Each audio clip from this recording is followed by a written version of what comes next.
Hello बच्चों, मैं अभी आपके साथ हूं और आज का पेपर जो है केमिस्ट्री का बहुत सिंपल आया था। इसमें एक क्वेश्चन ऐसा था जो कि आउट ऑफ सिलेबस था, है ना। आरएनए के बारे में पूछ लिया था, लेकिन बाकी सारे क्वेश्चन बहुत सिंपल थे। क्लास में पढ़ाया गया है बेटा, है ना। मैंने क्लास में बहुत सब कुछ पढ़ाया हुआ है। यहाँ पे मैं इनऑर्गेनिक ऑर्गेनिक के जो भी क्वेश्चन मुझे मिल पाए हैं, साथ में फिजिकल, है ना, जो भी क्वेश्चन मुझे मिल पाए हैं, मैं सारे क्वेश्चंस जो करा रखे हैं क्लास के अंदर, है ना, वो डायरेक्टली क्वेश्चंस यहाँ पे आए हुए हैं। कुछ क्वेश्चन प्रीवियस ईयर के डायरेक्टली सिमिलर आ गए हैं, है ना। मैं आपको दिखाऊंगा सिमिलर क्वेश्चंस प्रीवियस ईयर के आ गए हैं, ठीक है, क्योंकि 2021 या 22 में पूछे गए थे। सिमिलर क्वेश्चंस आ गए हैं और वही क्वेश्चंस फिर से आया हुआ है, रिपीट हुआ है, कॉन्सेप्ट रिपीट हुआ है बेटा, है ना। सारे क्वेश्चंस की प्रैक्टिस करेंगे। पेपर आसान था केमिस्ट्री का, और केमिस्ट्री का शिफ्ट 1 का पेपर मैं आपके सामने एनालाइज कर रहा हूँ। फिर मैं शिफ्ट 2 का ही बताऊंगा आपको, है ना, क्या क्वेश्चंस आए हुए हैं। मैं जितने क्वेश्चन मुझे मिल पाए हैं, चाहे वो ऑर्गेनिक के हो, चाहे इनऑर्गेनिक के हो, चाहे फिजिकल के हो, है ना, वो सारे क्वेश्चन जितने मिल पाए हैं वो सारे क्वेश्चन मैं आपको बताऊंगा। तो बेटा यहाँ पे देखो, आप यहाँ पे क्वेश्चन नंबर 1 है ना, प्राइमरी एंड सेकेंडरी वैलेंसी।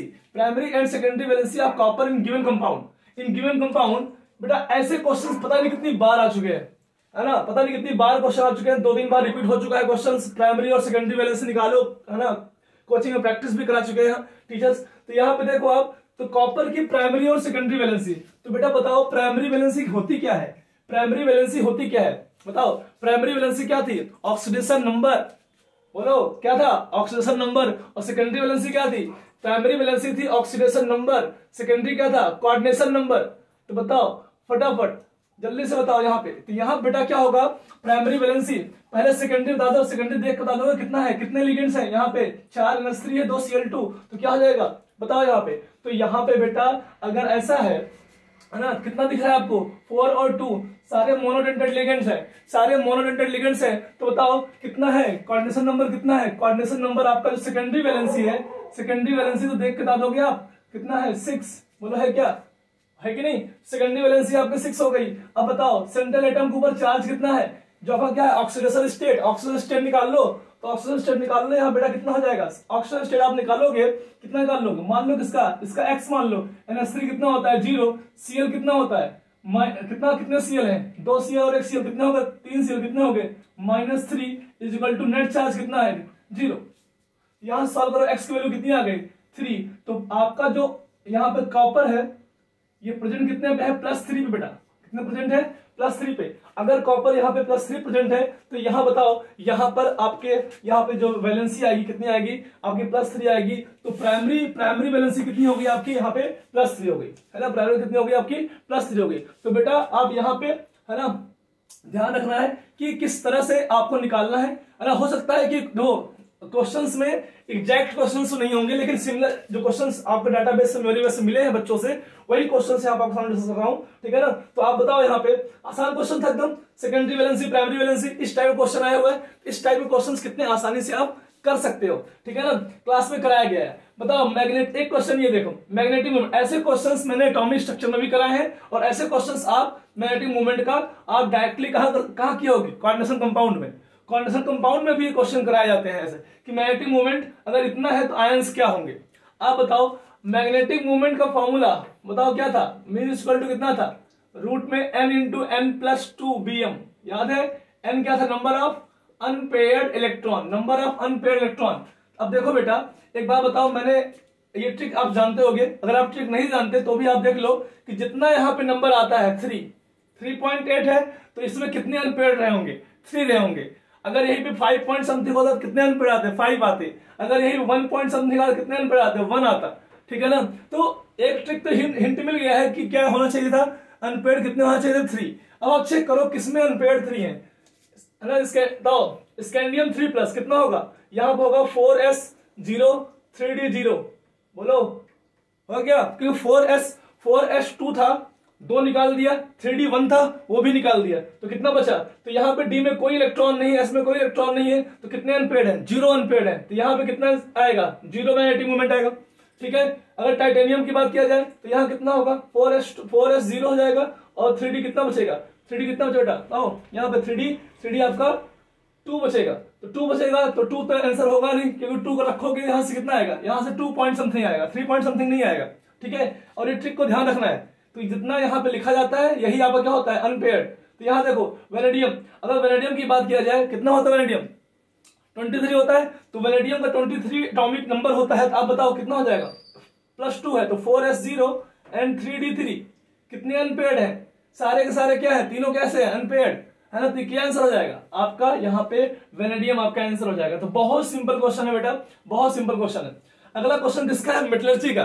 मैं बोलता हूं हमेशा कि मेटलर्जी से है ना 1 या 2 क्वेश्चन मिलने वाले हैं बेटा, है ना। देखो मैंने आपसे क्या बोला था, एक क्वेश्चन, अभी मैं लेक्चर भी करा रहा हूं उसके ऊपर, 1 या 2 क्वेश्चन मिलने ही मिलने वाले हैं। देखो कितना सिंपल क्वेश्चन, और क्वेश्चन रिपीटेड है, ये क्वेश्चन रिपीटेड क्वेश्चन है, एग्जैक्टली रिपीटेड है। अगर हो सकता है एक आध ऑप्शन यहाँ पे उल्टा सीधा कर दिया हो, बाकी एकदम एग्जैक्टली सेम रिपीटेड है। इलेक्ट्रोलाइटिक रिफाइनिंग किसमें होती है, एल्यूमिनियम में। किसमें होती है, एल्यूमिनियम में होती है। इलेक्ट्रोलाइटिक रिफाइनिंग का एल्यूमिनियम होगा। अच्छा यहाँ पे एक चीज देखो, यहाँ पे एक चीज देखो, कुछ लोग बोले सर कॉपर होता है, लेकिन कॉपर इसलिए नहीं चूज किया गया क्योंकि रिवर्बरेटरी फर्नेसेस दिया हुआ है। रिवर्बरेटरी फर्नेसेस के लिए क्या यूज करते हो, कॉपर, है ना, कॉपर यूज करते हो। कॉपर एक्सट्रैक्ट करने के लिए क्या आता है, ब्लास्ट फर्नेसेस किसके लिए होता है, पिग आयरन। आप जानते हो ब्लास्ट फर्नेसेस से, है ना, पढ़ाया जाता है कि आयरन जो निकलता है इसे क्या बोलते हो, पिग आयरन बोलते हो। जोन रिफाइनिंग किसके लिए थी बताओ, है ना, जोन रिफाइनिंग थी किसके लिए, सेमीकंडक्टर्स, बताओ याद है ना, सेमीकंडक्टर एलिमेंट्स के लिए। तो यहाँ पे क्या होगा, सिलिकॉन, सिलिकॉन बेटा, है ना। तो और इस तरह से क्या हो जाएगा, एल्युमिनियम। तो ये पूरा बन जाएगा, ए का 1, बी का 4 वाला सही होगा, सी का 3 वाला सही होगा, और डी का जो है आपका सेकंड नंबर सही होगा। 4 ऑप्शन दिए होंगे, दिए हुए थे, आप आराम से क्वेश्चन कर सकते थे। तो ये क्वेश्चन सीधा सीधा जो है आपका डाटाबेस है, तो आप आराम से मेटलर्जी का अगर आप रिवाइज करके जाते हो, मेटलर्जी का बहुत सिंपल क्वेश्चन बन सकता है। अभी यहाँ पे ये बना है, ठीक है।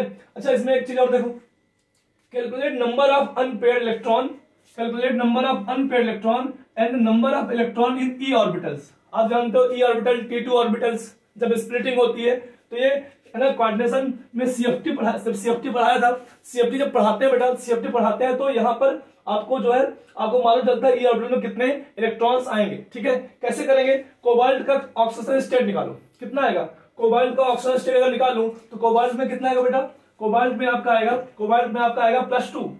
तो कोबाल्ट +2 पे है, अगर कोबाल्ट +2 पे है तो करो, कोबाल्ट का नंबर कितना होता है, 27, ठीक है। 27 का मतलब कितना हो गया, 4s2 3d7। आप इसमें से 2 निकाल दोगे, 2 निकाल दो क्या हो जाएगा, 4s0, तो ये बन जाएगा 4s0, और 3d कितना हो जाएगा 7, 3d7 में अगर आप यहाँ पे सीएफटी लगाओगे तो क्या बनेगा, सीएफटी लगाओगे तो क्या बनेगा, आपका ई नीचे आता है, नीचे ई आता है, ऊपर कितने आते हैं, T2 आता है, T2 आता है तो कितने होंगे, 3 होंगे। अब आप नीचे आएगा तो फिलिंग करोगे, तो आप फिलिंग करोगे तो ई में कितने आ जाएंगे, ई में आपके 4 इलेक्ट्रॉन्स आ जाएंगे, और T2 में कितने हो जाएंगे बच्चे, कितने, क्योंकि हायर एनर्जी पे है, बाद में भरते हैं। तो अगर आप सीएफटी पढ़ोगे बेटा तो कोऑर्डिनेशन कंपाउंड के अच्छे क्वेश्चंस बने हैं, है ना, काफी ज्यादा, 1 2 3 क्वेश्चंस बन गए यहाँ पर। यहाँ कितने हो गए आपके, हो गए नंबर ऑफ अनपेयर्ड इलेक्ट्रॉन कितना हो गया 3, और number of electron in the E कितना हो गया 4। तो ऑप्शन क्या होगा 3,7, बोलो। तो इसका ऑप्शन आपको वहां पे मिल जाएगा। तो नंबर ऑफ अनपेयर्ड कितने हो गए, 1 2 3, और number of electrons in the E orbitals कितने हो गए 4, ठीक है बेटा। तो इस तरह से जो है आप जो टेट्राहेड्रल कॉम्प्लेक्स में आराम से कर सकते थे।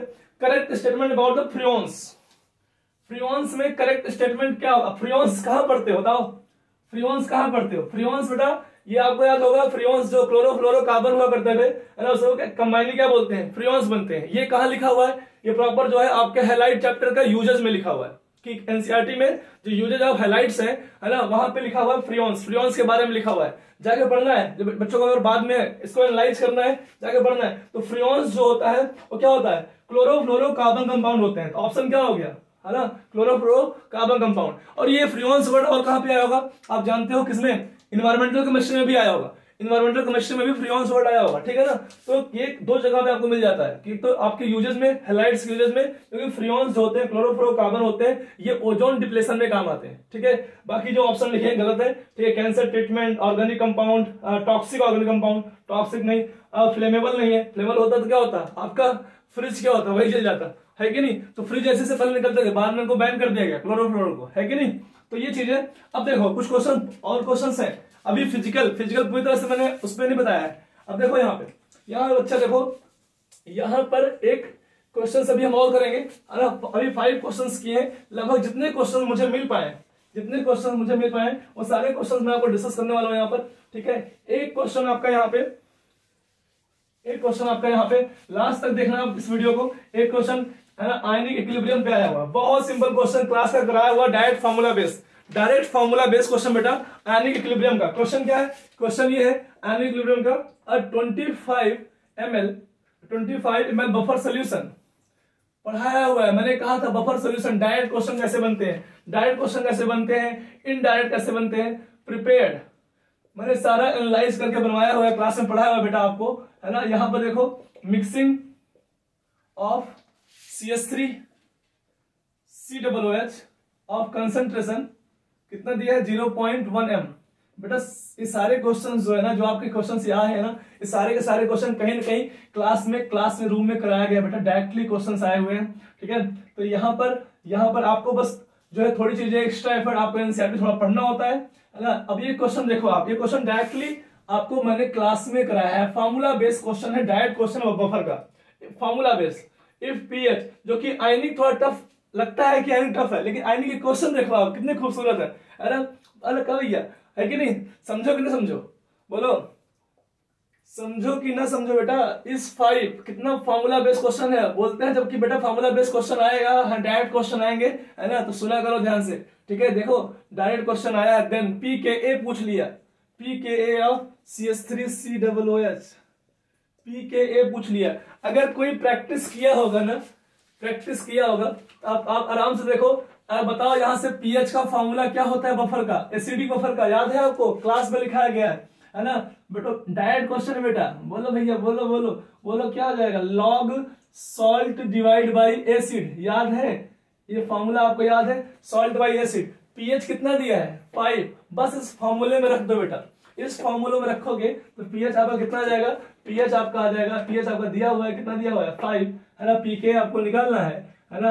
पीके आपको निकालना है, और यहाँ पे लॉग और क्या, सॉल्ट कितना है, सॉल्ट है आपका, बोलो सॉल्ट आपका कितना कंसंट्रेशन 10 टू पावर -2, और एसिड कितना है, एसिड कितना बेटा, एसिड कितना है आपका, एसिड आपका 10 टू पावर -1।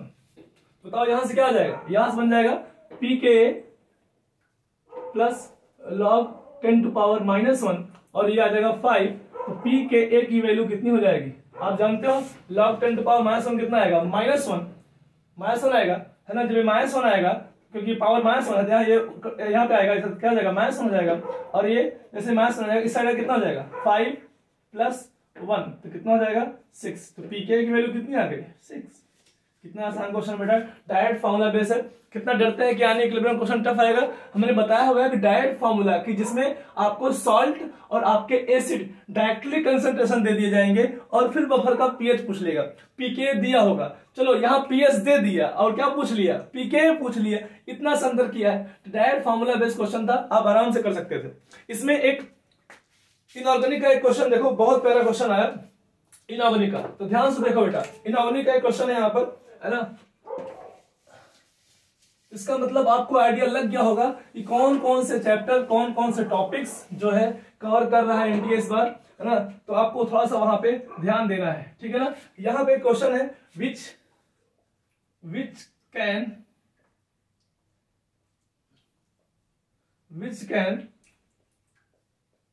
रिड्यूस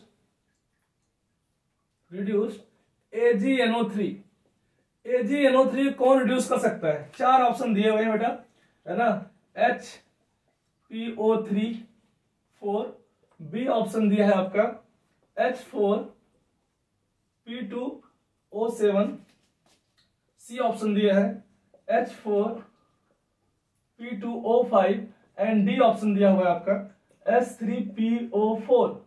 बोलो ऐसा कौन सा है जो कि फास्फोरस का, आपका जो एसिड है, ऐसा कौन सा एसिड है जो क्या करेगा, जो कि AgNO3 को रिड्यूस कर सकता है। आप बताओ, रिड्यूसिंग नेचर किसके पास होता है, फॉस्फीन के पास, पीएच आपको याद होगा ना, पीएच रिड्यूसिंग नेचर, जो खुद को ऑक्सीडाइज कर सकता है, मतलब जिसमें क्या हो, जिसमें पीएच बॉन्ड प्रेजेंट हो। फॉस्फीन आप जानते हो PH3, ये क्या होता है, एक रिड्यूसिंग एजेंट है, क्योंकि किस पे है ये -3 पे, तो क्या करेगा, खुद को ऑक्सीडाइज करेगा, सामने वाला क्या करेगा, रिड्यूस करेगा। तो जिसमें पीएच बॉन्ड मौजूद होगा इन सब में, है ना, वही क्या होगा आपका, इसमें रिड्यूसिंग एजेंट होगा, और क्या करेगा, इसको रिड्यूस कर सकता है। तो बेटा बताओ इसको कैसे करेंगे, आप बताओ इसके स्ट्रक्चर कैसा होता है। अब इसका स्ट्रक्चर पर जाओ, इसके स्ट्रक्चर पे जाओगे तो इसको स्ट्रक्चर बनाओगे, 4p बना लो, 4p बना लो, साइक्लिक होता है ये, तो क्या होगा, ये O है ना, ये बीच में O, ये O है ना, यहाँ पे O ऐसे, और ये क्या होगा, डबल बॉन्ड O और OH, डबल बॉन्ड O और OH, ठीक है, डबल बॉन्ड O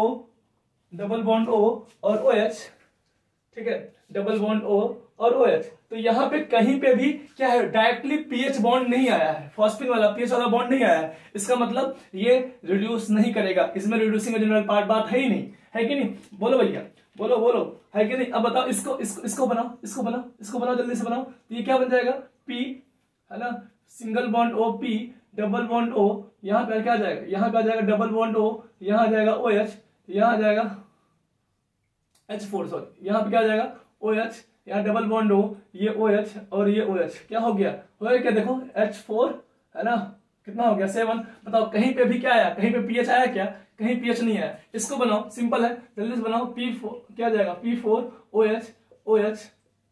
OH, इसमें भी कहीं पे भी पीएच नहीं आया, बचा कौन, ये। अब इसको देखो बेटा, यही है आंसर, 3 तो नहीं होंगे तो कौन होगा, सी ऑप्शन होगा, लेकिन कैसे, देखो P single bond O, P double bond O, यहाँ पे आ जाएगा क्या OH, यहाँ पे आ जाएगा OH, हो गया 5, बचा कौन, 2H बच गए, 2H डायरेक्टली अटैच किससे है, P से, यहाँ पे मिला आपको PH, यहाँ पे आपको क्या मिला, पीएच बॉन्ड, फॉस्फीन का bond, phosphine like bond, phosphine क्या है, रिड्यूसिंग एजेंट, तो यहां से देखो पीएच प्रेजेंट है, तो ये क्या करेगा, ये रिड्यूस कर सकता है। कहानी क्लियर है क्या बेटा, ये रिड्यूस कर सकता है। तो ये क्वेश्चन सिंपल क्वेश्चन था, बस यहाँ पे आपको यहाँ पे इसका स्ट्रक्चर पता होना चाहिए था, जिससे आपको आइडिया लग जाए कि जो है किसमें पीएच बॉन्ड प्रेजेंट है, ठीक है ना बेटा। तो ये क्वेश्चन इनऑर्गेनिक केमिस्ट्री का था और बहुत अच्छा क्वेश्चन है, जो कि रिडॉक्स के साथ मिक्स होकर आया है, ठीक है। अब इसके बाद देखो, इसके बाद एक क्वेश्चन है जो कि बायोमॉलिक्यूल के क्वेश्चन को मोल कॉन्सेप्ट के साथ जो है मिक्स करके दिया है ना। फिजिकल के टीचर है बोलो, तो फिजिकल केमिस्ट्री वाले जो है पकड़ लेते हैं कि भाई कहाँ का क्वेश्चन है कि नहीं, तो कहाँ से क्वेश्चन देगा भैया, देखो कहीं का दे दे, हमें तो रूल पता है हमें कैसे करना है, सिंपल सा क्वेश्चन, कुछ भी कर लो, है ना, बस हमें कंपाउंड दे दिया करो, बस कंपाउंड दे दिया करो, क्वेश्चन कुछ भी बना दो। हम फिजिकल वाले हैं भैया, न्यूमेरिकल तो यूं चुटकियों में सॉल्व कर देते हैं, बोला है क्या, न्यूमेरिकल चुटकियों में सॉल्व कर देते हैं। तो यहां देखो, यहां पूछा गया है what value of percentage by mass आया था, मतलब क्या हो गया, मोल कॉन्सेप्ट है ना, of nitrogen is present in uracil. ये बायोमॉलिक्यूल डीएनए आरएनए आप जानते हो, वहां का वर्ड उठा दिया, लेकिन साथ में इसका स्ट्रक्चर दे दिया। भाई अच्छी बात तो ये, मेहरबानी इनकी यही है कि स्ट्रक्चर दे दिया, अगर स्ट्रक्चर ना देते ना तो आधे लोग की जान यूरेसिल में निकल जाती, ठीक है। अगर ये स्ट्रक्चर ना देते तो आधे लोगों की जान यूरेसिल में निकल जाती, ठीक है। ये NH यहाँ N होता है, यहाँ N होता है, ये NH है आपका, ठीक है। यहाँ पे डबल बॉन्ड O होता है, दिया हुआ है भैया, दिया हुआ है तो कोई दिक्कत है ही नहीं हमें। तो बताओ यहाँ पे H है, यहाँ पे H है, बस काउंट कर लो कितने कार्बन है, बताओ, 1 carbon, 2 carbon, 3 carbon, 4 carbon, compound बन गया C4। कितने हाइड्रोजन है, 1 hydrogen, 2 hydrogen, 3 hydrogen, 4 hydrogen, H4, ठीक है। कितने नाइट्रोजन है, 2 नाइट्रोजन है ना, N2, और कितने oxygen, 2 oxygen, O2। Molar mass कितना आएगा बताओ, 48 + 4 + 28 + 32 कितना आ गया, बोलो बेटा, 112, कितना आ गया, 112। अगर ये 112 आ गया बेटा, तो बताओ परसेंटेज आप नाइट्रोजन कैसे निकालते हो, है ना। मोल कॉन्सेप्ट का बहुत सिंपल सा क्वेश्चन आ गया है, बताओ, ये देने के बाद सिंपल हो गया। अगर ये देता नहीं ना, अगर बायोमॉलिक्यूल के पार्ट नहीं देता, है ना, यही क्वेश्चन है ना कईयों से नहीं होता, क्योंकि ये यूरेसिल का स्ट्रक्चर रट के जाते नहीं आप, है ना। तो ये पूरी कहानी खत्म थी यही की, है ना, मेहरबानी है, दे दिया, बोलो। अब यहाँ देखो, तो यहाँ बेटा देखो, यहाँ पे क्या है ना, तो बताओ, बताइयो कि ना बताइयो, कैसे निकालोगे परसेंटेज ऑफ नाइट्रोजन, कैसे निकालो भैया, तो निकालेंगे ऐसे भैया कि देखो नाइट्रोजन का मास कितना है 28, जिसका निकालना है उसका mass 28 divide by net mass 1112 multiply by 100, percentage of nitrogen आ गया क्या भैया, बाई मास, बोलो क्या होगा, 4 बार जाएगा, बोलो कट जाएगा, कितना जाएगा, 4 कट जाएगा, कितना आएगा 25%। यहां से आंसर आ गया 25% भैया, बोलो। मोल कॉन्सेप्ट का इजी सा क्वेश्चन बन गया अभी, जैसे स्ट्रक्चर दिया हमारा इजी बन गया। स्ट्रक्चर में मत जाना, ये बॉन्ड होने का कोई मास नहीं होता भैया, है ना। कि मतलब बॉन्ड है, यहाँ बॉन्ड है, बॉन्ड है, बॉन्ड डबल बॉन्ड दिखा ऐसे रहा है। आप बनाओ सीधा फार्मूला सॉल्व करो, बोलो है क्या, ठीक है। ये मोल कॉन्सेप्ट का बहुत सिंपल सा क्वेश्चन बना। एक क्वेश्चन बना सोल्यूशन चैप्टर का, है ना। फिजिकल केमिस्ट्री आती है जैसे, जो है ना, बोलो ऐसे एंजॉय करते हैं हम, बोलो है क्या। अब यहाँ पे देखो, फिजिकल हो, ऑर्गेनिक हो ना बने, कोई भी हो भैया, आओ आओ मैदान में आओ। देखो यहाँ पे, यहाँ देखो, यहाँ पे एक क्वेश्चन आया, किसका आया, सोल्यूशन नाम के चैप्टर का। इनको लगा एनटीए और लगा हमारे बच्चों को, हमारे स्टूडेंट्स को, है ना, ये बेवकूफ समझते हैं, है ना। लेकिन बच्चे बेवकूफ है नहीं, बोलो है कि नहीं। बच्चों को पढ़ा दिया है, समझते हैं, वो एनटीए को समझते हैं भैया कि एनटीए वाले क्या क्या कर सकते हैं। तो यहाँ पे एक क्वेश्चन जो है, कहाँ गया भैया क्वेश्चन जो है फिजिकल का एक क्वेश्चन कहाँ गया, एक सिंपल सा क्वेश्चन फिजिकल, अरे मिल ही नहीं रहा भैया, कहाँ चला गया। फिजिकल का स्टेटमेंट वाइज क्वेश्चन था भैया, स्टेटमेंट 1, अरे मिल गया, स्टेटमेंट 1 स्टेटमेंट 2। अभी आते हैं इस फिजिकल खत्म करने के बाद, है ना, फिजिकल के 2 क्वेश्चन करने के बाद आते हैं नॉर्मली पे भी, है ना, ऐसे उड़ा देंगे, ठीक है। बोलो कैसे, ऐसे है कि नहीं। अब यहाँ देखो, यहाँ पे एक क्वेश्चन है, बताओ बेटा लोग, है ना, आप बताना। एक क्वेश्चन है, इसने बोला स्टेटमेंट 1, अरे तुम कुछ भी दे दो, स्टेटमेंट दे दो, मैच द फॉलोइंग दे दो, न्यूमेरिकल दे दो, है ना, है ना। तो हमारे जो है स्टूडेंट है किसी से कम है नहीं, बोलो तोड़ के आ जाएंगे हम क्वेश्चन, आएंगे नहीं आएंगे, कमेंट बॉक्स में मेंशन कर देना है। और जो देख रहे हो ना, चैनल को लाइक सब्सक्राइब कर देना, ठीक है।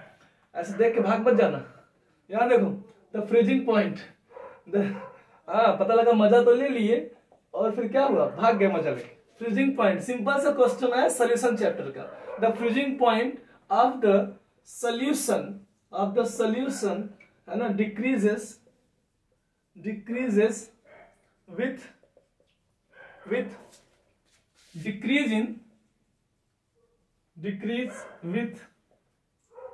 with amount of non volatile solute। बहुत बढ़िया। स्टेटमेंट 2 क्या दिया इन्होंने, स्टेटमेंट टू दिया इन्होंने, बस वही है, फर्स्ट करेक्ट, बोथ करेक्ट, या फर्स्ट करेक्ट सेकंड इनकरेक्ट, ये 4 ऑप्शन बना दिया होगा, है ना। हम देखेंगे अभी यहाँ पे, है ना। तो यहाँ पे देखो दूसरा क्या बोला कि freezing point of solution is less than that of solvent। बेटा चीख के चिल्लाया है कॉलिगेटिव प्रॉपर्टी में, जल्दी से बताओ, है ना, कौन सही कौन गलत, जल्दी से बताओ। चीख के पढ़ा है। और बेटा देखो, एनटीए वाले सोचे थे कि तुम लोग को जो है थोड़ा सा हम बना लेंगे, लेकिन बना नहीं पाए। देखो कैसे नहीं बना पाए, क्या बोलना चाहा। अब देखो पहले एक चीज बताओ, स्टेटमेंट 2 सिंपल दिख रहा है, छोटा दिख रहा है, पहले स्टेटमेंट 2 देख लो, सही है गलत बताओ। Freezing point of solution is less than the that of solvent. आप जानते हो जब भी कोई सल्यूट जो है आप सॉल्वेंट मिक्स करते हो, जब सॉल्यूशन बनाते हो, तो फ्रीजिंग पॉइंट क्या होता है, डिक्रीज होता है। यही तो बात कहते हैं डिप्रेशन इन फ्रीजिंग पॉइंट, कि जब भी कोई सल्यूट अगर आप मिलाओगे, नॉन वोलेटाइल सल्यूट आप लेते हो, मिलाते हो, तो जो सोल्यूशन बनता है, सोल्यूशन का फ्रीजिंग पॉइंट क्या होगा, हमेशा कम आएगा। बताया है कि नहीं, फ्रीजिंग पॉइंट घट जाता है। तो freezing point of solution is less than solute, सही तो बोला है, बोलो इसका मतलब स्टेटमेंट 2 क्या है, सही है। अब स्टेटमेंट 1 पे आते हैं, जहां पे एनटीए ने हम लोगों को बनाने की कोशिश की, लेकिन बनेगा नहीं बेटा, है ना, क्योंकि किससे पढ़े हो, है ना, ये सर से, है कि नहीं। बोलो the freezing point of solution decrease. चलो सही बात है, सही जा रहा है, यहां तक तो सही जा रहा है, समझ में आ रहा है। With decrease the amount of, colligative property क्या होती है, जितना अमाउंट करोगे उतना ज्यादा इफेक्ट आएगा, जितना ज्यादा अमाउंट। तो बताओ ज्यादा डिक्रीज कर रहा है, ध्यान रखना, डिक्रीज वर्ड यूज किया है। अमाउंट कम मिलाओगे तो फ्रीजिंग पॉइंट कम घटेगा ना, अमाउंट कम मिलाओगे तो कम घटेगा, ज्यादा मिलाओगे ज्यादा घटेगा। तो यहां क्या लिखा है, फ्रीजिंग पॉइंट डिक्रीज हो रहा है, और अमाउंट कम मिलाओगे तो नहीं डिक्रीज होगा ना। क्या कर रहा है, डिक्रीज विद द अमाउंट, नहीं भाई इंक्रीज विद द अमाउंट। तो यहां क्या आना चाहिए था, इंक्रीज, जितना ज्यादा अमाउंट मिलाओगे उतना ज्यादा घटेगा। कॉलिगेटिव प्रॉपर्टी चीख के बताया है बेटा, है ना। बॉइलिंग पॉइंट बढ़ता है और फ्रीजिंग पॉइंट घटता है जितना अमाउंट आप मिलाओगे। अगर न समझ में आया, डेल्टा टीबी इक्वल टू क्या होता है, delta T F equal to क्या होता है, सॉरी के एफ मल्टीप्लाई बाय मोलैलिटी। जितना आप मोलैलिटी मतलब क्या हो गया, number of moles of solute, जितना मिलाओगे है ना उतना ज्यादा क्या होगा, उतना ही ज्यादा क्या होने वाला है, डिक्रीमेंट। जितना ज्यादा मिलाओगे ना बोला है, तो यहाँ क्या बोल रहा है, कम मिलाने के लिए बोला है। इन्हें लगा कि एक सिंपल से वर्ड से पकड़ लेंगे, सिली मिस्टेक करवा लेंगे, सिली मिस्टेक नहीं करवा पाओगे, है ना। मैंने कहा था जब क्वेश्चन सिंपल आए तो समझ जाया करो कि कुछ तो गड़बड़ है, तुरंत जो है लैंग्वेज पहुंच, देखो लैंग्वेज का खेल है। तो यहाँ पे क्या होना चाहिए था, इंक्रीज होना चाहिए, लेकिन डिक्रीज बोला है तो स्टेटमेंट में क्या हो गया, गलत। तो क्या हो गया, इसका ऑप्शन क्या हो जाएगा, statement 1 is incorrect, statement 2 is correct. कहानी क्लियर है क्या, बोलो। अब एक क्वेश्चन फिजिकल का, एक क्वेश्चन कंसंट्रेशन टर्म्स का। कंसंट्रेशन टर्म्स को चाहे जहां रख लो आप, सोल्यूशन रखना सोल्यूशन में रख लो, मोल कॉन्सेप्ट रखना मोल कॉन्सेप्ट रख लो, है ना। कंसंट्रेशन टर्म्स, है ना। एक क्वेश्चन देखो कंसंट्रेशन टर्म्स का, फिजिकल केमिस्ट्री का एक क्वेश्चन और देखो, है ना। कंसंट्रेशन टर्म्स बताओ क्या बोला भाई, इन्होंने बोला क्वेश्चन में कि 5 ग्राम NaOH, 5 gram NaOH dissolve in water in H2O get 450 ml solution। ठीक है भाई, ठीक है, बहुत बढ़िया। अब पूछा क्या है, what volume in ml of this solution जो बनाया है ये solution of this solution is required to prepare 500 ml of 0.1 m NaOH। बोलोगे सर, है ना, क्लास में क्वेश्चन कराए हुए हैं ऐसे कि भाई एक दे देता है इतना है, अब ऐसे दूसरे को बनाना है, कितना ml क्या चाहिए, बड़ा सिंपल क्वेश्चन है। सो स्टार्ट कहां से करें, तो बेटा स्टार्ट ऐसे करेंगे इसको, देखो आप यहाँ पे क्या दिया है 500 ml और इतना बनाना है इसे, ये रिक्वायरमेंट है। इस रिक्वायरमेंट से ये निकाल लो कितने मोल चाहिए NaOH। जाहिर सी बात है कितने मोल चाहिए, कितने ग्राम चाहिए, क्योंकि अगर तुम्हें बनाना है कितने मोल चाहिए। आप बताओ मोल क्या होता है, मोल क्या होता है बताओ। N इक्वल टू बताया था मैंने, MV molarity multiply by volume, क्या होगा आपका नंबर ऑफ मोल आ जाएगा। यहाँ पे कितना है 500 ml है, मतलब 0.5 लीटर और मल्टीप्लाई बाय वॉल्यूम आपका कितना हो गया, वॉल्यूम आपका 0.5 लीटर हो गया, वॉल्यूम आपका 0.5 लीटर हो गया। मोलैरिटी कितनी है, मोलैरिटी आपकी 0.1, 0.1 मल्टीप्लाई बाय 0.5 मतलब होगा कितना 0.05। इतने मोल आ गए, इतने मोल की रिक्वायरमेंट है ये बनाने के लिए। बनाना किससे, इससे बनाना है, आते हैं वहां पर। अब बताओ कितने ग्राम हुए, इतने मोल से कितने ग्राम हो जाएंगे। NaOH का मास कितना होता है 40 ग्राम, 40 ग्राम। तो मास की रिक्वायरमेंट कितनी हो जाएगी 0.05 मल्टीप्लाई बाय 40 मतलब 2 ग्राम। बोलो कितना आएगा, मतलब 2 ग्राम। अब 2 ग्राम की रिक्वायरमेंट है और यहाँ कितना है 5 ग्राम मिला, कितना बनाया है 450। अब बनाना इससे है, इसी से 2 ग्राम चाहिए मुझे, तो क्या करोगे, लिखोगे ऐसे कि 5 ग्राम के लिए मिला हमें 450 ml की रिक्वायरमेंट हुई। 5 ग्राम से के लिए 450 की रिक्वायरमेंट हुई। 1 ग्राम के लिए कितने की रिक्वायरमेंट हो, कितने ml की 450 ml डिवाइड बाई 5। तो बताओ है ना 2 ग्राम के लिए कितना हो जाएगा भाई, है ना 450 divide by 5 multiply by 2। Simple सा क्वेश्चन बन गया। 5 9 45, 90 मतलब कितना हो गया 180। तो 180 ml भैया इसका आंसर हो गया। बोलो, तो ये आपकी रिक्वायरमेंट है, इसे आप बना रहे हो, ये आपकी रिक्वायरमेंट है। किससे बना रहे हो, पहले यहां से रिक्वायरमेंट निकाल लो कितने ग्राम चाहिए, है ना। रिक्वायरमेंट हो गया, किससे चाहिए, इससे चाहिए, इससे चाहिए, तो क्या गए अब इसके पास गए कि भाई इतना ग्राम चाहिए, अब बताओ कितना ml। सिंपल सा क्वेश्चन बन गया, तो है कि नहीं। तो इस तरह से फिजिकल के क्वेश्चंस आए थे। अब चाहे इसको सोल्यूशन रख लो, चाहे आप इसको मोल कॉन्सेप्ट रख लो, किसी में रख लो, है ना, लेकिन आना चाहिए, बस आपका आंसर आना चाहिए। तो यह बताओ अब इसके समझ में है। अब एक क्वेश्चन देखो, इनऑर्गेनिक केमिस्ट्री का एक क्वेश्चन, जहां पे 10th क्लास भी आपको हेल्प करेगी। 10th क्लास में क्या पढ़े हो, है ना। 10th क्लास में क्या पढ़े